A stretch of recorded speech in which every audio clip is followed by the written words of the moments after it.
Follow me.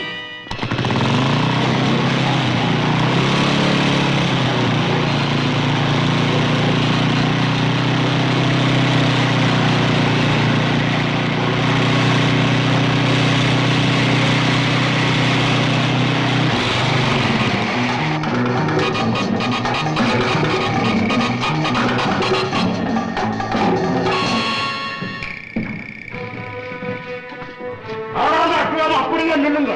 ஐந்து மழை பார்த்தீங்க, குழந்தைங்க உயிருக்கு ஆபத்து. விட்டு சொல்லுங்க.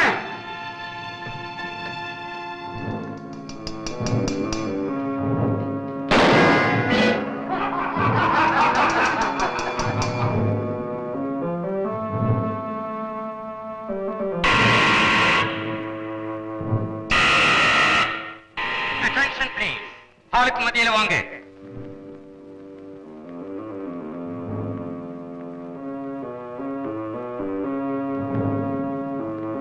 பெட்டியில பணம் இருக்கா?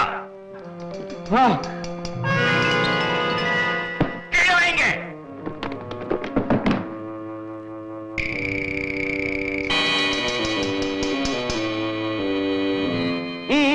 பெட்டியை திறந்து பணத்தை காட்டு. என் குழந்தைகள் எங்கே? முதல்ல அவங்களை எங்க கண்ணுல காட்டு. ஓஹோ, குழந்தைங்க மேல அவ்வளவு பாசம். எத்தனையோ பேர் பாசமே இல்லாம கேவலம் 75 ரூபாய்க்காக குழந்தையை வித்திருக்காங்க. நீங்க 75,000 ரூபாயை குழந்தைகளுக்காக இழக்க தயாராயிருக்கிறீங்களோ?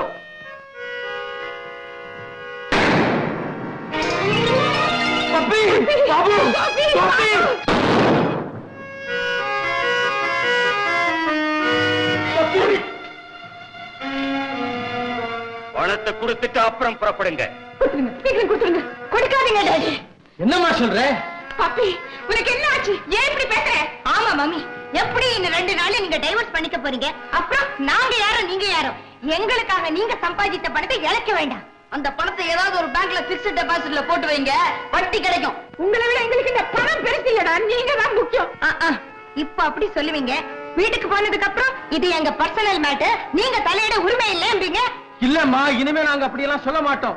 இப்ப நாங்க திருந்திட்டோம், 2 பேரும் ஒண்ணாயிட்டோம். இந்த பணத்தை எடுத்துக்கிட்டு குழந்தைகளை இங்க கூட அனுப்பிச்சு வையப்பா.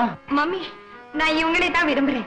கல்யாணம் பண்ணிக்கிறதா இவங்களை தான் பண்ணிக்குவேன். இவங்களை விட்டு நான் இங்கே வர மாட்டேன். என்னம்மா இது? இந்த ரவுடியை பிளாக்மெயில் பண்றவனே, பாலக்குள்ளக்காரனே, திருடனை கல்யாணம் பண்ணிக்க போறேன். ஆமா டாடி, இவங்க திருடன் தான். ஆனா என் மனசு திருடனவங்க. பாருங்க.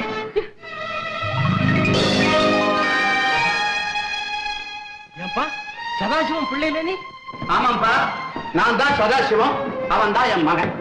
நான் ரிட்டையர் ஆயிட்டேன் இல்லையா, என் இடத்துல இருந்து தீர்ப்பு சொல்லிக்கிட்டு இருக்கான். ஐயா கிருஷ்ணா, நீயா? நீங்கெல்லாம் எப்படி இங்க வந்தீங்க? எல்லாம் காரணத்தோட தான் வந்திருக்கிறோம். திருவாரூர் தேர்னு கேள்விப்பட்டிருக்கிறியா? ஊர் கூடி வடம் பிடிச்சு இழுத்தாதான் அது நிலைக்கு வந்து சேரும்னு சொல்லுவாங்க. அந்த மாதிரி இருக்கு உங்க கதை. நாங்க எல்லாரும் ஒன்னா சேர்ந்து உங்களை இழுத்துட்டு வந்து ஒரு நிலையில நிறுத்திருக்கோம். ஏன் ஒடிஞ்சு 2ஆ இருக்கிற குடும்பத்தை பார்த்து மனசு ஒடிஞ்சவங்க நாங்க. நீங்க ஒன்னா சேர்றதுக்காக நாங்க போட்ட நாடகம் தான். இதெல்லாம் நாடகமா? நாடகம் தாண்டா. இதுக்கெல்லாம் வாத்தியாரு இவர்தான். ஏன்பா இன்னும் இந்த கோலத்தோட இருக்கிறீங்க? காட்டுக்கு பாலத்தியா. ராஜா, நீயுமா? Sorry junior, sorry sir. உங்க பொண்ணு இன்னொருத்தரை காதலிக்கான்னு தெரிஞ்சதுக்கு அப்புறமும் நான் அந்த போட்டியை தலையிட்டா அசிங்கம் இல்லையா, அதனால நானே விலகிட்டேன். சாரி டாக்டர், நீங்க 2 பேரும் ஒண்ணு சேரணும்ன்றதுதான் எங்க எல்லாருடைய விருப்பமும். வெள்ளக்கொட்டை லூசா போடுறதை விட்டுட்டு டைட்டா கரும்பு டிரஸ் போட்ட காரணமே உங்க நம்பிக்கை தான். ஐயா, உங்களுக்கு நான் எப்படி நன்றி சொல்றதுன்னு எனக்கு தெரியல. எந்த வேளையில நாங்க 2 பேரும் சண்டை போட்டுக்க ஆரம்பிச்சோமோ அந்த நேரத்துல இருந்து எங்க மனசுல இருந்த சந்தோஷம், நிம்மதி எல்லாமே போய் குடும்பமே ஆட்டம் கண்டு போச்சு. டேய், நான் ஆரம்பத்திலேயே உங்களுக்கு எச்சரிக்கை செஞ்சேன். நீங்க 2 பேருமே அதை அலட்சியப்படுத்துறீங்க. இப்ப தெரிஞ்சது அதனுடைய பலன். சுந்தரம், என் அனுபவத்தை வச்சு ஒண்ணு சொல்றேன். தொட்டில்ல கிடக்கிறது இருக்கு, அது 4 மேனியா வளர்ந்து கட்டிலுக்கு வரலாம். ஆனா கட்டில்ல கிடக்கிறது வர வர தேஞ்சு தொட்டிலுக்கு வந்துடும். டேய் சுந்தரம், இதுக்கு என்ன அர்த்தம் தெரியுமாடா? கட்டிலா தொட்டிலா? குழந்தைங்க பெரிய மனுஷத்தனமா நடந்துக்கலாம், ஆனா நாம குழந்தைத்தனமா நடக்கூடாது. நடந்தா இது மாதிரி கலாட்டா தான், தெரிஞ்சுக்க. You can be child like but not childish. ஏன் எங்கிட்ட சொல்றீங்க? இவன்ட்ட சொல்லுங்க. புரிஞ்சுக்கிட்டேன். I succeeded as a lawyer but failed as a father. தந்தைங்கிற முறையில நான் தோத்து போயிட்டேன். அதுக்காக ரொம்ப வெட்கப்படுறேன். என் பொண்ணு நல்ல மாப்பிள்ளையை தான் செலக்ட் பண்ணிருக்கேன். நம்ம 2 பேரை விட பப்பி தான் கரெக்டா செலக்ட் பண்ணிருக்கு. அப்புறம் என்னடா கையோட கை சேர்க்க வேண்டியதானே? May God bless you. Meena ஆசீர்வாதம் பண்ணமா. நீங்க நல்லா இருக்கு. அப்ப நீங்க 2 பேரும் எங்க 2 பேரையும் ஆசீர்வாதம் பண்ணுங்க. உங்க அசைட்டு தனத்தை விட்டுட்டு தொழிலுக்கும் மரியாதை கொடுத்துட்டு நீங்களும் நல்லா இருக்கு.